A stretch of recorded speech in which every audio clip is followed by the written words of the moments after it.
오늘 우리에게 주시는 말씀 미가서 6장 9절로 16절까지 말씀입니다. 미가서 6장 9절로 16절까지 말씀 같이 한 목소리 읽겠습니다. 여호와께서 성읍을 향하여 외쳐 부르시나니 지혜는 주의 이름을 경외함이니라. 너희는 매가 예비되었나니 그것을 정하신 이가 누구인지 들을지니라. 악인의 집에 아직도 불의한 재물이 있느냐? 축소시킨 가증한 에바가 있느냐? 내가 만일 부정한 저울을 썼거나 주머니에 거짓 저울줄을 두었으면 깨끗하겠느냐? 그 부자들은 강포가 가득하였고 그 주민들은 거짓을 말하니 그 혀가 입에서 거짓되도다. 그러므로 나도 너를 쳐서 병들게 하였으며 내 죄로 말미암아 너를 황폐하게 하였나니 내가 먹어도 배부르지 못하고 항상 속이 빌 것이며 내가 감추어도 보존되지 못하겠고 보존된 것은 내가 칼에 붙일 것이며 내가 씨를 뿌려도 추수하지 못할 것이며 감람 열매를 밟아도 기름을 내 몸에 바르지 못할 것이며 포도를 밟아도 술을 마시지 못하리라. 너희가 오므리의 율례와 아합의 집의 모든 예법을 지키고 그들의 전통을 따르리니 내가 너희를 황폐하게 하며 그의 주민을 사람의 조소거리로 만들리라. 너희가 내 백성의 수요를 담당하리라. 아멘.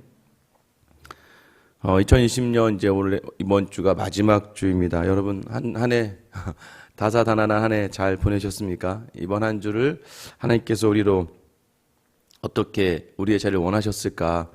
우리가 지난주 토요일 날 나눴던 말씀이 6절부터 8절 하나님이 원하시는 것이 무엇이냐? 하나님의 정의 또한 하나님의 인자를 사랑하는 마음 그리고 겸손하게 하나님과 동행하는 것이다 라고 얘기했어요. 하나님 앞에서 우리가 하나님의 뜻을 구하고 그 뜻을 구하는 삶은 결국 하나님을 구하는 삶이죠. 하나님의 말씀을 바라보고 더 나아가서는 그 말씀이 주시는 것 하나님을 사랑하는 사람에게 그 나를 사랑하는 그 사랑을 가지고 다른 사람들에게 인자함으로 나아가는 것. 그리고 계속해서 이것을 혼자 하는 것이 아니라 겸손하게 하나님과 동행하며 나아간다면 하나님이 이것을 받으신다는 거예요. 하나님께 나아올 때는 이러한 모습으로 나아온다는 것을 우리가 토요일 날 말씀 통해서 나누었습니다. 그러면 왜 이번 한 주를 우리에게 허락하시는가? 이번 한 주 마지막 이제 월화수목 4일 남았는데 우리에게 이 4일이라는 시간은 한 해를 돌아보며 다시 한번 우리의 모습을 회개하는 충분한 시간이 된다는 것이죠.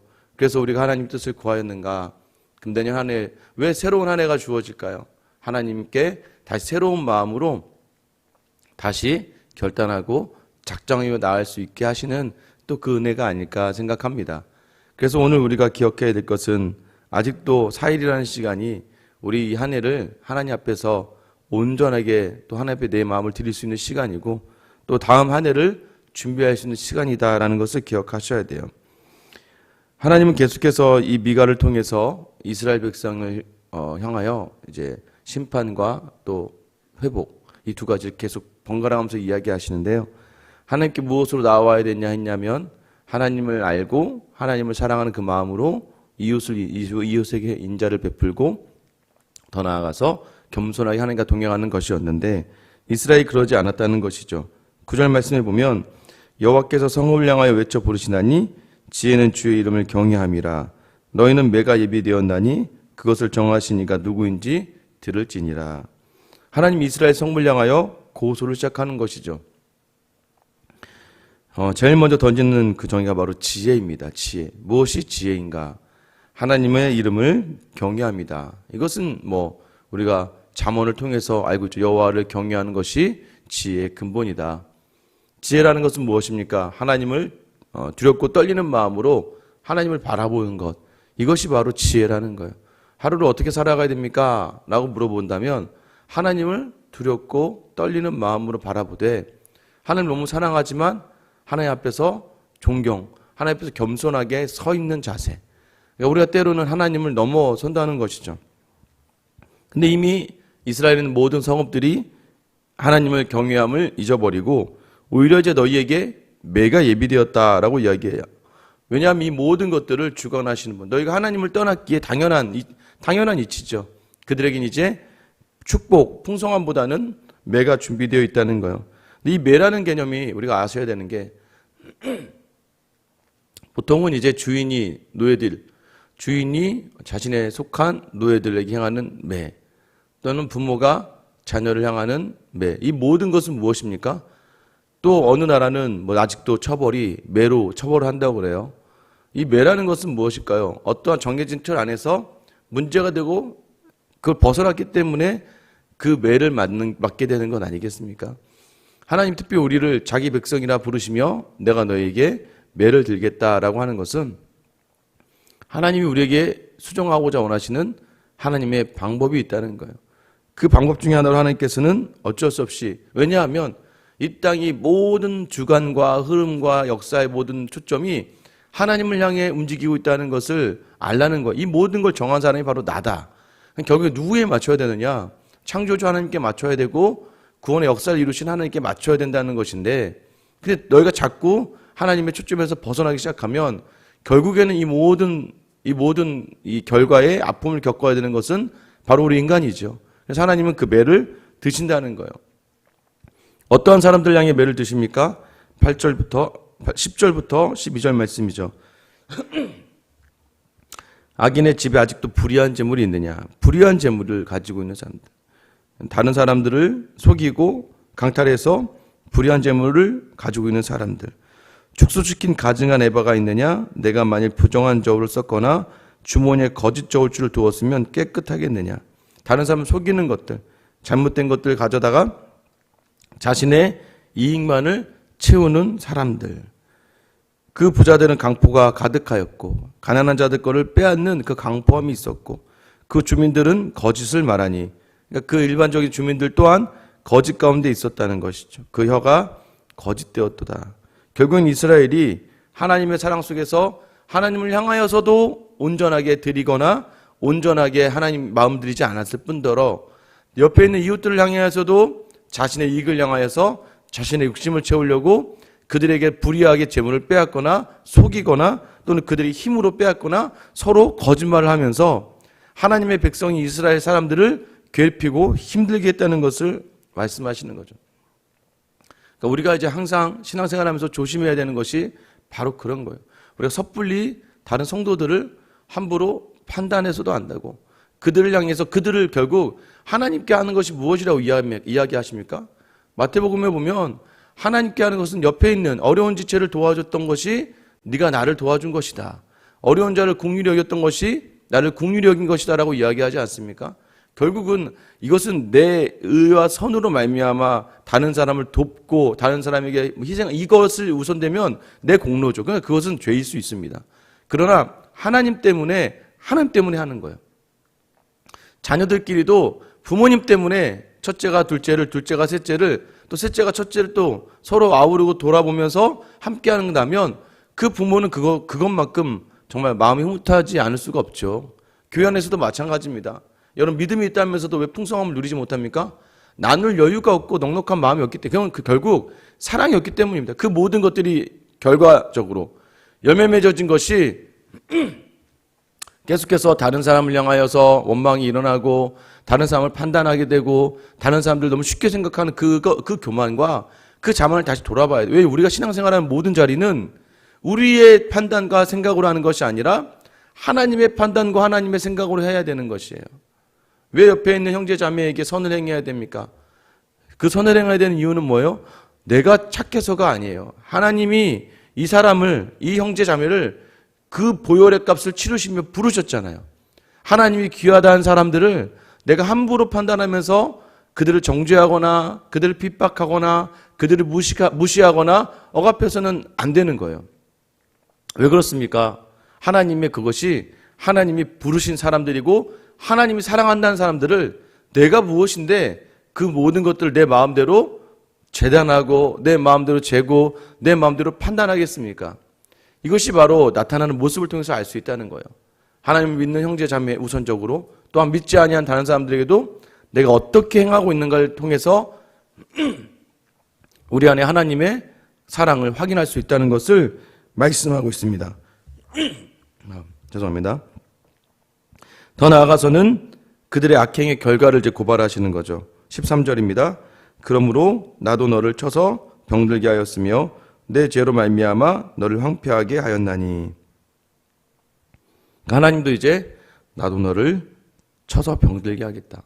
때로는 어떤 게 은혜냐면, 제가 일주일에 한번 말씀드렸는데 권사님 한 분이 큰 교통사고가 나셨어요. 큰 교통사고가 나서 병원에 이제 새벽기도 나오신 길에 오토바이에 치신 거예요. 아주 막 온몸이 다 부러졌습니다. 연세도 많으신데.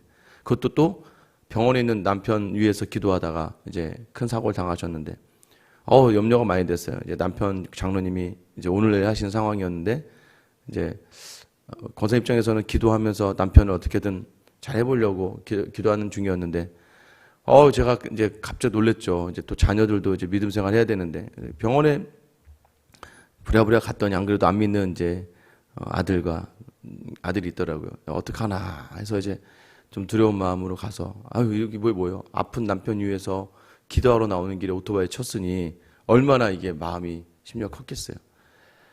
이제 그 아들도 있는데, 이거 아들 그럴 거 아니에요. 이거 하나님 이거 계시는 거 맞아 이거. 우리 아버지 지금 돌아가게 생기셔서 어머니가 결단하고 기도의 자리 찾으러 갔다가 오토바이 치였으니, 안 믿는 아들 입장에서 보면 전혀 은혜가 되지 않고 믿음 이런 거 생각할 여력이 없죠.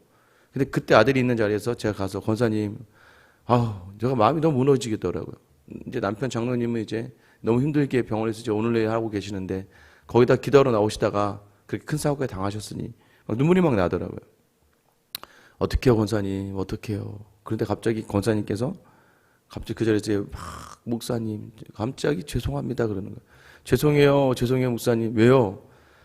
내가 그동안 신방이라는 걸 하고 주변에 같은 권사들, 아픈 사람들을 돌아보면서 참 자기는 아픈 적이 없대요. 한 번도 사고 난 적도 없고 아픈 적도 없어서, 그냥 아프니까 가서 돈 몇만 원 이제 주워주고 같이 기도해주고 이렇게 와서 또 있고 이렇게 살라고 했었는데, 이렇게 자기가 사고 나서 누워있으니까, 얼마나 아픈지, 제가 그동안 그 다른 사람들의 마음을 전혀 헤아리지 못했다고.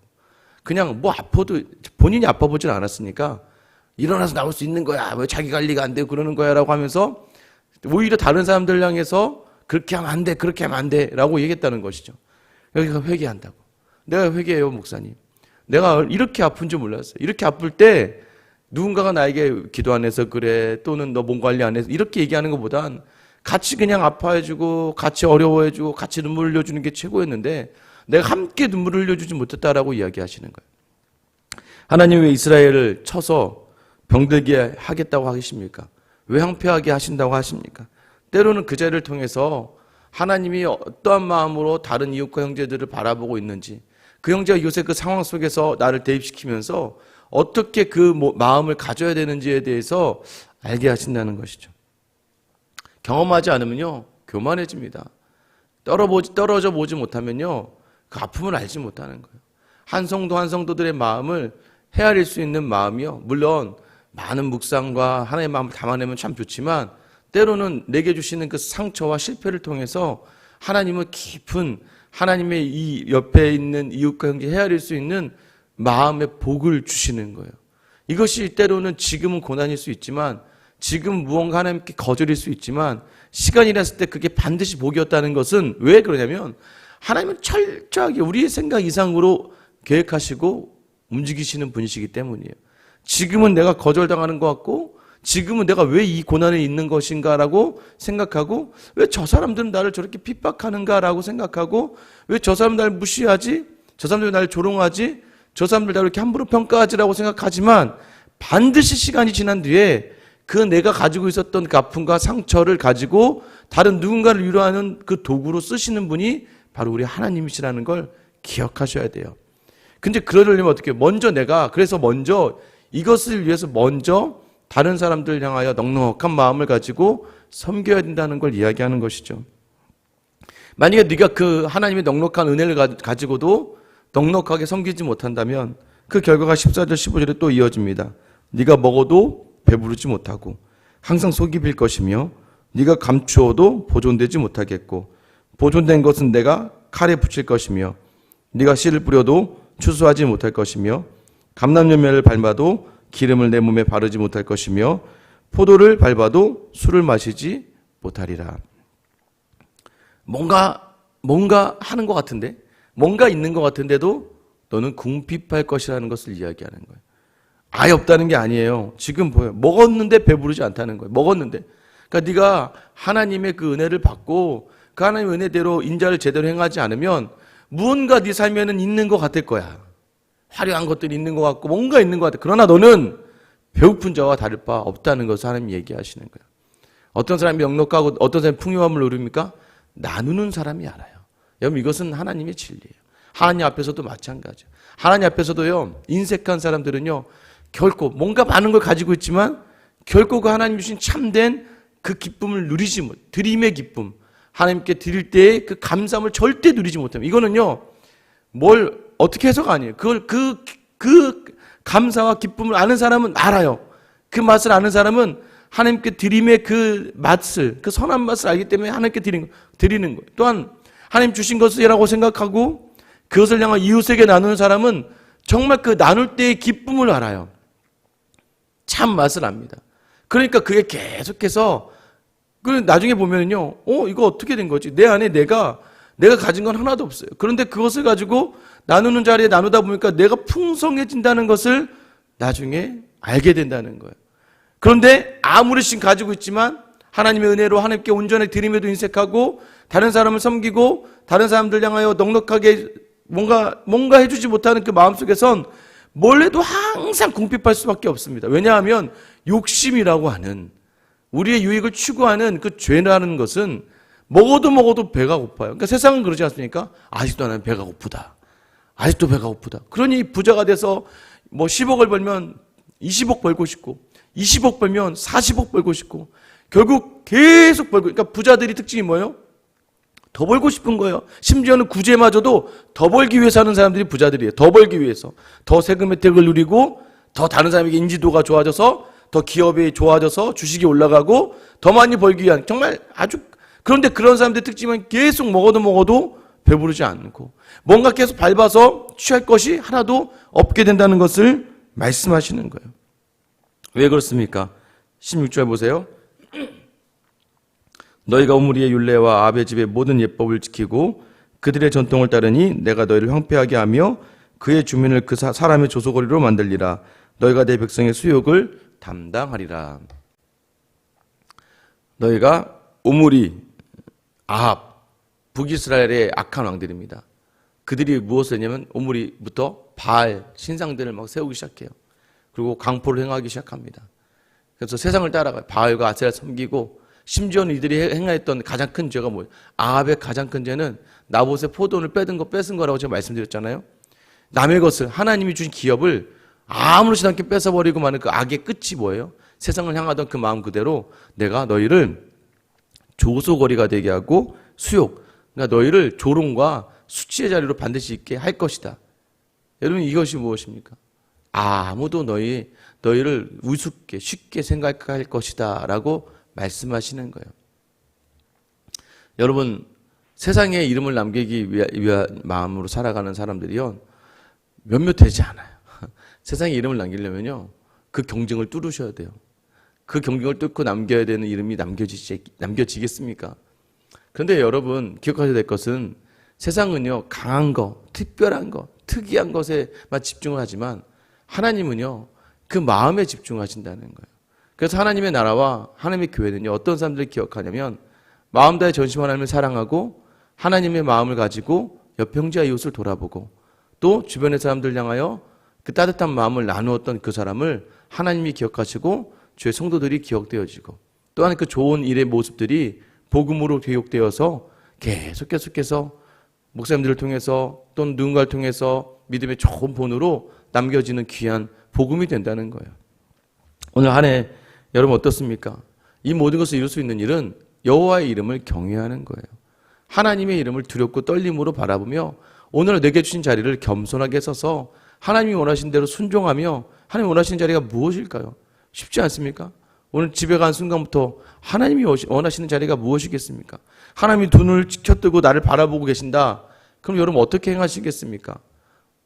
우리 가정에서, 직장에서, 내가 속한 공동체에서 여러분 그 지혜를 놓치지 마셔야 돼요. 얼마 남지 않은 한 해입니다. 이 4일의 동안에 2020년 마지막 4일 동안 여러분들 안에 정말 하나님을 두렵고 떨림으로 바라보고 하나님 주신 것에 묵상하며 그 감사를 담아서 하나님께 드림 또한 이웃을 향하여 넉넉하게 나누고 섬길 수 있는 그 믿음의 열매로 풍성함을 누릴 수 있기를 예수님의 이름으로 축원합니다.